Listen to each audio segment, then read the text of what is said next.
Entre dogmas y dilemas, la polémica de los divorciados en la Iglesia Católica. En el seno de la Iglesia Católica, surge una polémica que ha marcado corazones y provocado reflexiones profundas: el tratamiento de las personas divorciadas. Aunque el Papa busca acoger a todos con misericordia, los procesos canónicos y las interpretaciones locales generan dilemas que pueden alejar a aquellos que han experimentado el dolor de un divorcio. Para los divorciados, la experiencia de la comunión a menudo se tiñe de un matiz de exclusión. La mirada de los demás, la incomodidad y la sensación de ser observados pueden convertir lo que debería ser un momento de comunión espiritual en una experiencia dolorosa. ¿Cómo reconciliamos la necesidad de inclusión con las normas litúrgicas? Dificultades para comulgar. La Biblia aborda el tema del divorcio en varios pasajes, y las interpretaciones pueden variar entre diferentes corrientes teológicas. Una cita que algunos interpretan como desaprobación del divorcio se encuentra en el Evangelio de Mateo, específicamente en las palabras de Jesús. En el Evangelio de Mateo capítulo 19 versículo 6 nos dice: no son ya más dos, sino una sola carne. Por tanto, lo que Dios juntó, no lo separe el hombre. Esta afirmación de Jesús resalta la idea de que el matrimonio es una unión divina, y algunos interpretan que estas palabras implican la prohibición del divorcio. Sin embargo, es esencial considerar el contexto cultural, histórico y lingüístico al interpretar estas escrituras. Además, otros pasajes en la Biblia abordan el tema del divorcio de manera más específica.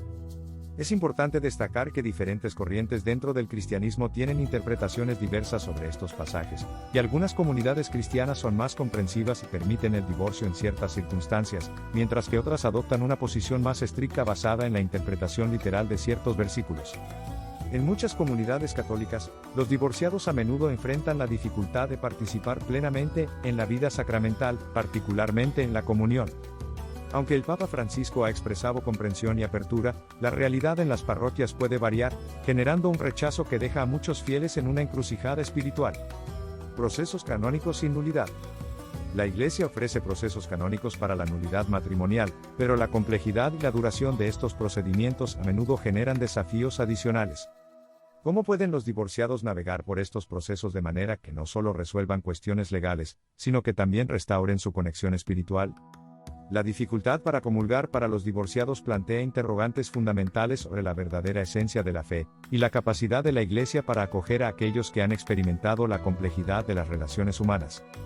En este espacio de reflexión, consideremos cómo la comunión puede ser un acto que une en lugar de dividir. Una doble moral y ocultamientos. Surge una paradoja intrigante: mientras la Iglesia busca ser una guía moral, a veces se enfrenta a acusaciones de doble moralidad. Hechos graves a menudo se ocultan, mientras que las personas divorciadas se ven excluidas. ¿Cómo reconciliar estas contradicciones internas y fomentar una comunidad más inclusiva y transparente? En el libro de Gálatas 3 versículo 28, San Pablo proclama: ya no hay judío ni griego, no hay esclavo ni libre, no hay varón ni mujer, porque todos vosotros sois uno en Cristo Jesús. Un Cristo misericordioso. ¿Cómo podemos aplicar esta enseñanza de Cristo en sacramentos como la comunión, recordando que todos somos uno en la mesa del Señor? Desde una perspectiva teológica, muchos se preguntan si la exclusión de los divorciados de la comunión realmente refleja el mensaje fundamental del Evangelio. En el Evangelio de Mateo 11 versículo 28, Jesús nos invita a venir a Él, cansados y cargados, encontrando descanso en su amor. ¿Cómo puede la Iglesia honrar esta invitación divina mientras mantiene sus tradiciones litúrgicas? Si se tiene en cuenta la promesa de perdón y renovación se encuentra en la primera carta de Juan 1 versículo 9 nos dice: si confesamos nuestros pecados, Él es fiel y justo para perdonar nuestros pecados, y limpiarnos de toda maldad. ¿Cómo podemos interpretar esta promesa en el contexto de aquellos que buscan reconciliarse con la Iglesia después de un divorcio? Lo que dice el derecho canónico sobre la disolución del matrimonio. Desde la perspectiva del derecho canónico, la Iglesia Católica permite la disolución del matrimonio en circunstancias específicas. Sin embargo, la complejidad de estos procesos a menudo aleja a quienes buscan una resolución. ¿Cómo puede la Iglesia facilitar estos procesos de manera que refleje verdaderamente la misericordia y la comprensión cristianas? Es relevante tener en cuenta que el proceso de nulidad matrimonial es complejo y requiere una investigación minuciosa para determinar si existen fundamentos válidos para declarar la nulidad. A continuación, se mencionan algunos de los cánones relacionados con la nulidad matrimonial. Canon 1095. Son incapaces de contraer matrimonio los que carecen de suficiente uso de razón. los que sufren de una grave falta de discreción de juicio acerca de los derechos y deberes fundamentales del matrimonio que se han de mutuar y aceptar mutuamente. Canon 1101. 1. El consentimiento interno del ánimo es requerido por derecho para el matrimonio. 2. No se puede suponer este consentimiento por la sola realización del acto conyugal. La nulidad no es simplemente un divorcio dentro de la Iglesia, sino una declaración de que el matrimonio nunca fue válido desde su inicio debido a ciertos impedimentos o defectos en el consentimiento, por ello que es un proceso complejo, y que no es fácil de gestionar para la mayoría de los divorciados. Una realidad a la que no se le puede dar la espalda. La carga emocional de un divorcio ya es considerable, y enfrentarse a la exclusión de un sacramento tan importante solo agrega más peso.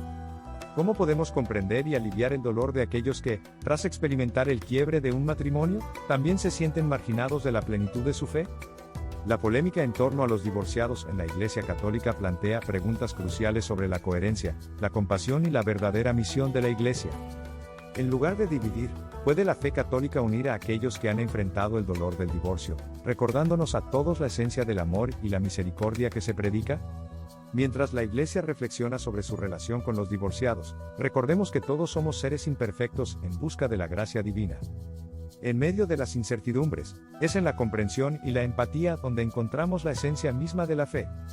Que este debate impulse a la Iglesia y a sus fieles a construir puentes en lugar de barreras. Finalmente, la duda. ¿Los divorciados no son dignos de recibir la Sagrada Comunión? ¿Son condenadas sus almas al no poder comulgar? Gracias por unirte a nuestro canal y compartir tus opiniones sobre el tema.